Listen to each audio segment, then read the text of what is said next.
Não toqueis nos meus ungidos. Não toqueis nos meus ungidos, nem maltrateis os meus profetas. Salmo 105:15. Este pequeno versículo contém uma poderosa advertência de nosso Senhor, e ele fala sério cada uma dessas palavras. Ai do país ou da pessoa que toca nos escolhidos de Deus, e ai da pessoa que maltrata seus profetas. Esta séria advertência tem dupla aplicação. Primeiro, os ungidos e os profetas aqui se referem ao Israel natural, o povo de Deus do Velho Testamento. No entanto, a advertência de Deus para que não se maltrate seus escolhidos continua se aplicando atualmente. Também cobre seu Israel espiritual, ou seja, a Igreja. Geralmente entendemos essa advertência como sendo em relação aos profetas do Velho Testamento ou aos ministros atuais que defendem a verdade. Ela parece ser uma declaração da proteção de Deus aos seus servos, mas o contexto revela um significado além deste. Ela também tem a ver com uma aliança que Deus fez com Abraão. Na aliança, Deus promete dar a Abraão direito à posse da terra de Canaã. Deus lembra-se perpetuamente da sua aliança, da palavra que empenhou para 1000 gerações, da aliança que fez com Abraão e Israel por aliança perpétua, dizendo: dar-te-ei a terra de Canaã, como quinhão da vossa herança. Então eram eles, em pequeno número, andavam de nação em nação, de um reino para outro reino. A ninguém permitiu que os oprimisse, antes, por amor deles, repreendeu a reis, dizendo: não toqueis nos meus ungidos, nem maltrateis os meus profetas. Salmo 105, versículos 8 ao 15. O Salmo 78 também refere-se a este acordo de terra que Deus fez com Abraão. Levou-os até a sua terra santa, até ao monte que a sua destra adquiriu. 78:54. Vemos que Deus adquiriu Canaã com as próprias mãos. Então, da presença deles expulsou as nações, cuja região repartiu com eles por herança, e nas suas tendas fez habitar as tribos de Israel. 78:55. O próprio Senhor demarcou as fronteiras para as terras do seu povo, estabeleceu herança, estabelecendo os limites do Jordão até o mar.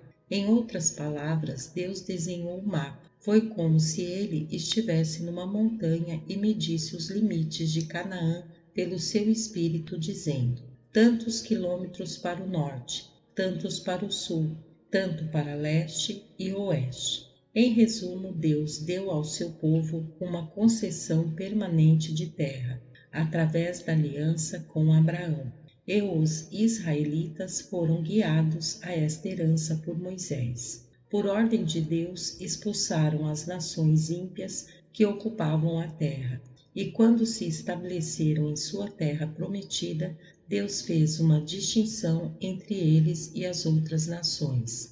Eles se tornaram conhecidos como seus escolhidos, um povo consagrado e ungido. O Senhor a ninguém permitiu que os oprimisse antes. Por amor deles, repreendeu a reis, dizendo: não toquei nos meus ungidos, nem maltrateis os meus profetas. Salmo 105, versículos 14 e 15. Moisés, profeta de Deus, declara: o Altíssimo fixou os limites dos povos, segundo os números dos filhos de Israel. Deuteronômio 32, versículo 8. Isto quer dizer que os limites que Deus estabeleceu para o seu povo foram designados para ser o local base da sua igreja. E desta nação do Velho Testamento surgiria a igreja do Novo Testamento. Quando Deus enviou este aviso, informou à humanidade: escolhi este povo para ser a minha porção, eu os ungi para serem separados para mim. Desde então, jamais permiti que qualquer pessoa ou nação os maltratasse. Pode-se objetar: Mas os judeus sofreram terrivelmente ao longo da história.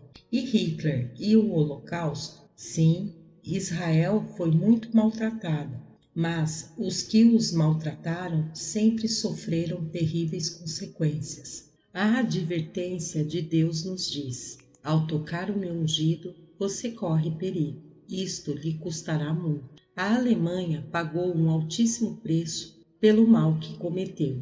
Não apenas a nação foi bombardeada e suas cidades arrasadas, como o povo enfrentou dificuldades por décadas. A partir da história da Alemanha, ouço a palavra de Deus soando alto: não toqueis nos meus ungidos. Em verdade, desde o tempo de Abraão, o mundo inteiro tem estado sujeito à advertência: não maltrate o meu povo, Israel, e não toquem e nem mudem suas fronteiras, que eu próprio medi para eles. Não importa como sejam nossos políticos, ou qual a opinião que tenhamos sobre Israel, Deus vai julgar todo o povo que tocar esta nação ou suas fronteiras. Se algum país ousa fazê-lo, o fará colocando em risco seu próprio futuro. Quero falar sobre um ponto que me arrepia.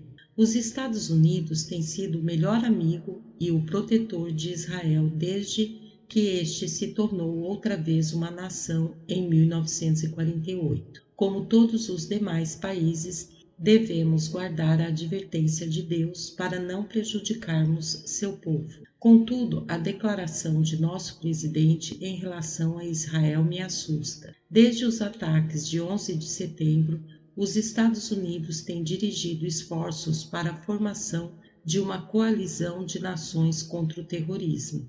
A coalizão deseja incluir nações árabes, mas muitas são inimigos jurados de Israel. Agora, como concessão à sustentação árabe, o presidente dos Estados Unidos tem buscado o estabelecimento de um Estado palestino. O Estado palestino proposto seria desenhado a partir do território que Deus designou a Israel por aliança. Além disso, os palestinos reivindicam que uma parte de Jerusalém lhes seja dada como capital. Esse tipo de ação iria diretamente contra o aviso de Deus, molestaria seus escolhidos por alterar suas fronteiras e ridicularizaria Moisés, profeta de Deus, que declara: o Altíssimo nos deu esta terra. Por favor, não pense que estou me aprofundando na área política. Como sentinela de Deus, sou chamado a pregar sua palavra. Além disso, não sou contra um Estado palestino. Porém, creio que se houver este Estado, ele deveria ser formado a partir da Jordânia e não de Israel. As Escrituras deixam claro: as fronteiras de Israel são um assunto espiritual e não só político. Neste momento, está se desenvolvendo por todo o mundo uma antipatia por Israel. A causa palestina está ganhando mais apoio.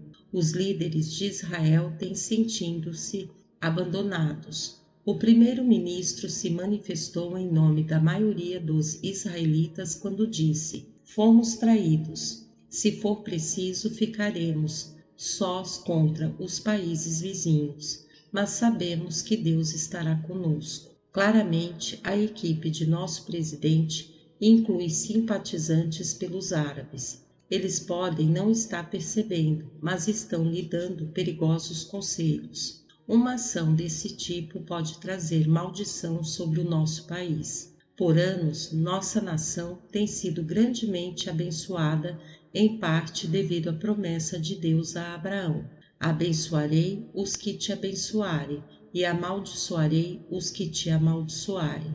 Gênesis 12, 3. Mas as Escrituras deixam claro: eis que poderão suscitar contendas, mas não procederá de mim, que quem conspira contra ti cairá diante de ti. Isaías 54:15. Deus está dizendo: se algum país conspirar prejudicando Israel, não será por minha direção. O Senhor não terá nada a ver com uma causa desse tipo. Suponhamos que nosso presidente busque orientação em relação às fronteiras de Israel. com alguns líderes cristãos ou teólogos. Creio que lhe diriam: Deus desistiu de Israel no Velho Testamento. Desde então, os judeus deixaram de ser o povo escolhido. Eles rejeitaram a aliança e por isso o Senhor os entregou à maldição. O único Israel atualmente é Sião espiritual, a Igreja de Jesus Cristo. Agora, os cristãos são os seus ungidos. Estes intelectuais baseiam sua teologia em várias passagens bíblicas. Certa época, Deus diz que o pecado de Israel não tem cura. Teu mal é incurável, a tua chaga é dolorosa. Jeremias 30:12. Também declara: por causa da maldade das suas obras, os lançarei fora de minha casa. Já não os amarei. O meu Deus os rejeitará, porque não o ouvem, e andarão errantes entre as nações. Oséias 9, versículos 15 a 17. Disse-lhe o Senhor: farei cessar o reino da casa de Israel. Vós não sois meu povo, nem eu serei vosso Deus. Capítulo 1, versículos 4 e 9. Segundo estas passagens, Deus aparentemente nega a validez dos vínculos com seu povo escolhido. Porém, mais adiante em Oséias lemos: o meu povo é inclinado a desviar-se de mim. Como te deixaria, ó Efraim? Meu coração está comovido dentro de mim. As minhas compaixões se acendem. Não executarei o furor da minha ira. Não tornarei para destruir a Efraim, porque eu sou Deus e não homem, o santo no meio de ti. Curarei a sua infidelidade. Eu de mim mesmo os amarei, porque a minha ira se apartou deles. Eu te ouvirei e cuidarei de ti. Sou como o cipreste verde, de mim procede o teu fruto. Oséias 11, versículos 7 a 9, capítulo 14, versículos 4 e 8. Estas passagens deixam claro que Deus manteve sua aliança com Israel natural, e isso inclui o contrato de terras que fez com eles. O Senhor também diz que preservará Israel até a sua volta, quando colocar os pés sobre o Monte das Oliveiras. Zacarias 14, versículo 4. Quando ele fizer isso, Israel estará em controle destas terras. Se você ainda acha que Deus desistiu de Israel, considere as palavras do apóstolo Paulo. Terá Deus, porventura, rejeitado o seu povo? De modo nenhum, porque eu também sou israelita, da descendência de Abraão, da tribo de Benjamim. Deus não rejeitou o seu povo, a quem de antemão conheceu. Romanos 11, versículos 1 ao 2. Paulo está falando claramente do Israel natural. Ao fazer esta advertência, o Senhor também se referia a Sião espiritual. Isaías chama a Igreja de Deus de Sião do Altíssimo. Usando esta expressão, o profeta liga Sião a Cristo, o Redentor. Em resumo, Sião representa o corpo de Cristo, a Jerusalém celestial, a Igreja chamada e separada nestes últimos dias. Eu lhe pergunto, qual é a maior preocupação de Deus no mundo de hoje? Em que Ele está se concentrando nestes dias? A grande preocupação de nosso Senhor, na qual se concentra, é Sião, a sua igreja. Não estou me referindo à igreja apóstata e institucional. Estou falando da igreja invisível de Cristo, constituída dos crentes ungidos e consagrados. Pode-se perguntar, mas Deus não está preocupado com a guerra contra o terrorismo? Ele não está se preocupando com a economia e o futuro do nosso país? Sim, ele está preocupado, mas só na medida em que estas coisas afetem sua igreja. Ele se concentra nestes assuntos só quando eles influenciam os planos eternos que tem para os seus. As nações são consideradas por ele como um pingo que cai de um balde e como um grão de pó na balança. As ilhas são como pó fino. Todas as nações são perante ele como coisa que não é nada. Ele as considera menos do que nada, como um vácuo. Isaías 40, versículos 15 e 17. Pense nisso. A Inglaterra é uma ilha. Manhattan é uma ilha. De acordo com Isaías, ambas são pó fino aos olhos de Deus. Em verdade, todas as nações, incluindo os Estados Unidos, são menos do que nada aos olhos do Senhor. Deus está dizendo basicamente: a minha preocupação eterna é com o mundo que se perde e concentro-me em como a minha igreja vai alcançar os perdidos. Balaão profetizou: o povo de Deus é povo que habita só e não será reputado entre as nações. Número 23, 9. Isso nos diz que os filhos de Deus compreendem um tipo diferente de nação, um povo separado. Não somos contados entre as nações do mundo. Em verdade, os vários membros do corpo de Cristo constituem uma nação espiritual. Dentro de cada país, Deus enfatiza o seguinte para nós: a sua preocupação não deve simplesmente ser parte do que acontece no mundo, deve ser a de conhecer os meus propósitos eternos e cumpri-los na terra.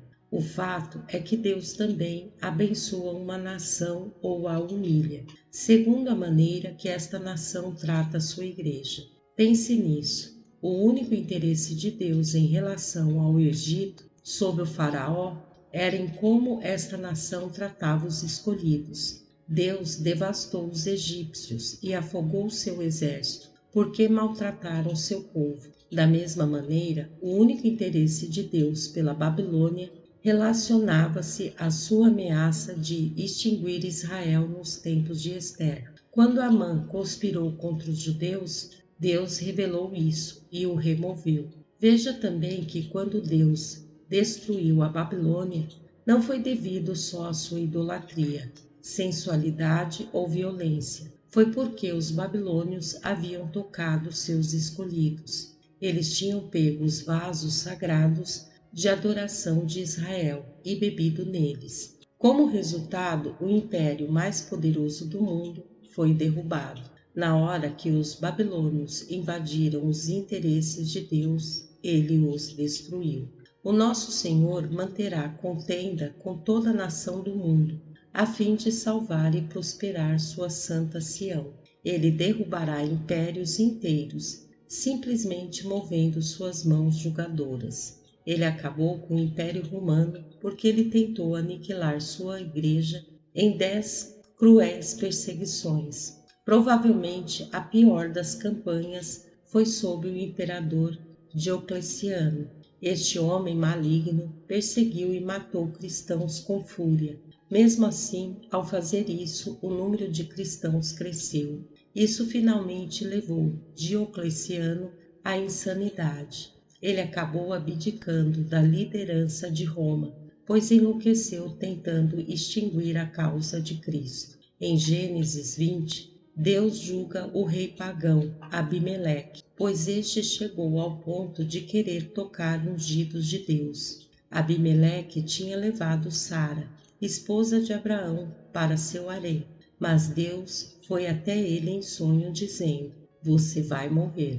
O único interesse de Deus em relação a Abimeleque era preservar sua escolhida Sara. Ele ordena ao rei: restitui a mulher a seu marido, pois ele é profeta. Se, porém, não lhe a restituíres, sabe que certamente morrerás, tu e tudo o que é teu. Gênesis 20, versículo 7. Todos estes exemplos fornecem um retrato nítido do interesse de Deus pelos seus escolhidos. Ele se oporá a todos que prejudicarem Israel ou tocarem sua igreja. Tudo isso se relaciona à tumultuada situação mundial. O nosso país está traumatizado pelos terroristas. As Torres Gêmeas foram destruídas, o Pentágono atacado, e nos perguntamos: qual é o interesse de Deus em tudo isso? O nosso Senhor sofre com a morte dos inocentes. O seu coração se determina a consolar e auxiliar viúvas e órfãos. As Escrituras dizem que ele destruiu reinos que negligenciaram a atenção a tais pessoas que se viram abandonadas. Porém, o interesse maior de Deus nestas calamidades é como elas tocaram sua igreja. Ele não vai permitir que nada desvie os propósitos eternos para seu povo. Ele determinou seu plano para os escolhidos desde a fundação do mundo, e nada pode interferir com isso. Nenhum terrorista, religião ou nação pode alterar um tio dos propósitos de Deus para o seu povo. Tudo continua segundo a divina programação. Jesus nasceu na hora certa. Ele chegou na hora exata que Deus determinara na eternidade. E nenhum rei, governo ou líder religioso poderia evitar isso. Jesus também foi crucificado e ressurreto, segundo o planejamento de Deus. Nada poderia impedir o eterno plano divino para salvar o mundo através do sacrifício de seu Filho. Finalmente, um pouco antes de ascender ao Pai, Jesus deu à sua igreja ordens para marchar. Ele nos mandou ir por todo o mundo para pregar, evangelizar, fazer discípulos, curar e expulsar demônios. Após 2000 anos, sua verdade se mantém em marcha. Os ungidos de Deus continuam avançando à frente, e todos os que os tocam ou molestam estão sendo removidos. Deus tem uma mensagem para todos os terroristas muçulmanos. Quando as Torres Gêmeas caíram, os terroristas de Osama Bin Laden dançaram e se alegraram. E quando as bombas caíram sobre o Afeganistão, Bin Laden avisou os Estados Unidos. O terror que testemunharam é só o começo. Chegou a hora de os muçulmanos de todo o mundo provarem sua fé. Com essa declaração, Jihad, ou Guerra Santa contra os Estados Unidos, começou. Enquanto isso, governantes de várias partes do mundo, primeiros, ministros, embaixadores, se reuniram com os líderes dos Estados Unidos no Marco Zero, nas Torres Gêmeas. A única coisa que conseguiam fazer era menear as cabeças, não acreditando na devastação e na carnificina. Logo, mensagens chegavam aos montes de todo o globo perguntando: qual será o impacto de tudo isto sobre os Estados Unidos? Quanto tempo vai durar? Será que Nova York algum dia voltará a ser o que era? Uma cena impressionantemente parecida ocorreu em Isaías 14. Judá tinha acabado de ser atacada pelos assírios, abalando a capital Jerusalém, porque o Senhor humilhou a Judá por causa de Acás, rei de Israel, porque ele permitia que Judá caísse em dissolução e se entregou à transgressão contra o Senhor. 2 Crônicas 28:19. Na mesma época, Palestina havia atacado o sul de Judá, capturando pelo menos 5 cidades e espalhando destruição. Com a queda de Judá, os palestinos começaram a gritar e cantar, mas Deus enviou Isaías para lhes dizer: não te alegres, tu, toda a Filístia, por estar quebrada a vara que te feria, porque da estirpe da cobra sairá uma áspide, e o seu fruto será uma serpente voadora. Os primogênitos dos pobres serão apacentados, e os necessitados se deitarão seguros. Uiva, ó porta, grita, ó cidade. Tu, ó Filístia toda, treme, porque do norte vem fumaça, e ninguém há que se afaste das fileiras. Isaías 14, versículos 29-31. Deus estava predizendo o fim dos que se alegraram com a punição que seu povo estava sofrendo. Ele avisa: é melhor vocês pararem de gritar. Muito breve farei com que Judá habite em segurança, e destruirei totalmente a vocês. Arrancarei suas raízes e exterminarei sua espécie pela fome. Jerusalém era uma cidade líder na época. Sua devastação atemorizou as nações vizinhas. Mensageiros foram enviados com questões referentes às perspectivas e ao futuro de Judá. Como isso vai mudar o país? E por que iria o seu Deus permitir a destruição de sua própria cidade? Será que Jerusalém algum dia se levantará das cinzas e se recuperará?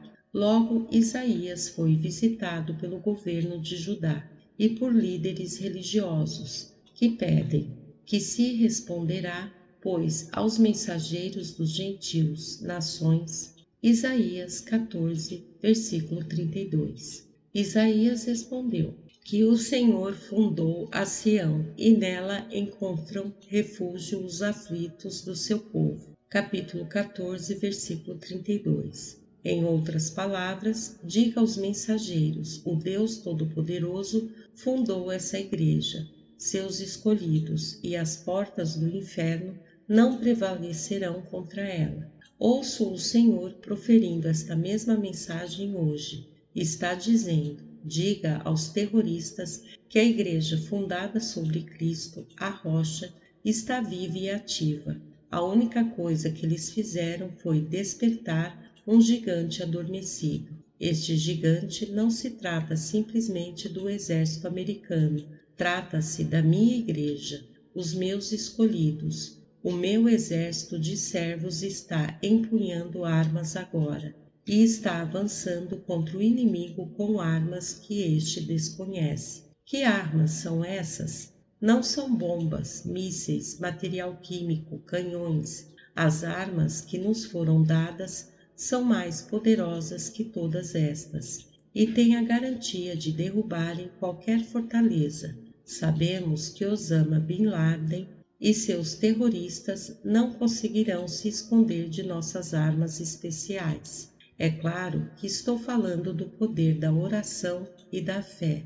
Não estou me referindo às preces superficiais de alguns que se voltaram para Deus nas semanas seguintes aos ataques. Estes voltaram às suas vidas sem oração e ineficientes. E nem estou falando das orações de ministros que negam a divindade de Cristo e zombam da sua ressurreição. Suas orações não são sequer ouvidas. Não, Deus tem posto em separado um santo remanescente para si, e eles reconheceram os ataques de 11 de setembro como sendo um grito de despertar. São virgens sábias, crentes consagrados que adornaram suas lâmpadas, renovaram seu óleo e neste instante estão bombardeando os céus com oração. Se estes terroristas simplesmente soubessem o que despertaram, a Igreja de Jesus Cristo está orando como nunca.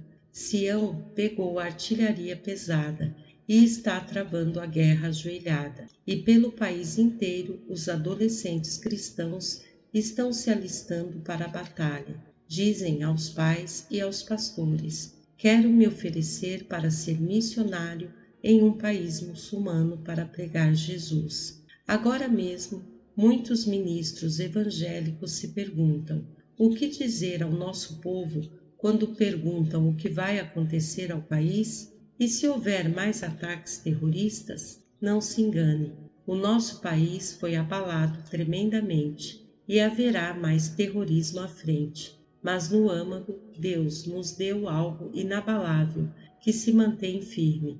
Jesus Cristo fundou a Igreja e as portas do inferno não prevalecerão contra ela. Cristo é o ungido de Deus, o seu escolhido. Deus ungiu seu Filho Jesus, e os que estão em Cristo também são ungidos. A palavra ungido significa consagrado a Cristo. Resumindo, somos as pessoas peculiares e separadas para constituirmos o seu corpo. Já lemos que Jesus instruiu os ungidos para levar o Evangelho a todas as nações. Essa é deliberação determinada por Deus, e nenhuma pessoa ou nação ouse tentar impedir seus propósitos eternos. Porém, sabemos que o Alcorão ensina os muçulmanos a matarem os cristãos, se estes tentarem ganhá-los para Cristo. Então, tenho uma pergunta sincera para os mulás e ayatollahs do Talibã. Por que não treinaram missionários em vez de terroristas e os enviaram aos Estados Unidos e aos outros países de população cristã? Se sua religião é tão superior, por que não tentaram nos converter? Do que vocês têm tanto medo que precisam nos explodir? A sua mensagem será tão vazia e débil que vocês precisam aterrorizar as pessoas para que a aceitem? Que o islamismo aprenda com o comunismo. A poderosa União Soviética lançou guerra contra a Igreja de Jesus Cristo. Declarou-se país ateu, ensinando ateísmo nas escolas, incendiou igrejas e proibiu Bíblias, e aterrorizou os escolhidos de Deus, prendendo ministros e torturando crentes. Como Deus respondeu? Ele esmagou a cortina de ferro, não só a Rússia, mas em toda a Europa. Deus declarou: eu fundei a igreja e não permito que toquem meus escolhidos. Chegou o seu fim, vou acabar com vocês. O Senhor pisoteou inteiramente o comunismo, rompendo o poderoso Império Soviético. Ele dividiu estados, jogou seus governos para o lado e levou a economia à falência. A Rússia foi humilhada porque tocou na semente ungida de Deus e maltratou seus profetas. Qual o resultado final? Deus agora tem derramado um número incontável de ministros e missionários na Rússia, e creio que o mesmo sucederá no Afeganistão e no Paquistão. O Senhor abrirá portas que ninguém conseguiu abrir antes. Nada consegue impedir seus propósitos eternos. Mas os Estados Unidos também têm de aprender com a União Soviética. Não podemos continuar expulsando Deus de nossa sociedade. Bíblias já têm sido proibidas em salas de aula e símbolos cristãos retirados de lugares públicos. Em verdade, pode estar chegando o tempo em que não será mais permitido discipular ou converter pessoas. Contudo, não devemos nos afligir ou ficar preocupados. O Deus Todo-Poderoso fundou sua igreja, e qualquer nação que o tornar proscrito é menos do que nada aos seus olhos. O Senhor pode trazer o caos a esta nação, mas nestas ocasiões a sociedade irá reabrir suas portas ao Evangelho. Escolas gritarão por socorro e até membros do governo pedirão ajuda espiritual. Mais uma vez, os servos de Deus poderão pregar sua verdade em qualquer lugar, a qualquer hora. Exulta e jubila, ó habitante de Sião, porque grande é o Santo de Israel no meio de ti. O Senhor fundou a Sião, e nela encontram refúgio os aflitos do seu povo. Isaías 12, versículo 6, capítulo 14, versículo 32. A Igreja de Deus pode parecer pobre e insignificante. Parece haver tão poucos santos genuínos espalhados pela terra. E como Paulo diz, não há muitos ricos ou da nobreza, mas o pequeno rebanho de Cristo permanecerá, confiando em sua palavra. Eu fundei a igreja e a minha igreja prevalecerá. Nenhum terrorista, religião ou nação pode se levantar contra a cruz de Jesus. Ele adverte o mundo inteiro: não toqueis nos meus ungidos, nem maltrateis os meus profetas. Salmo 105, versículo 15. Amém. Graça e paz, irmãos.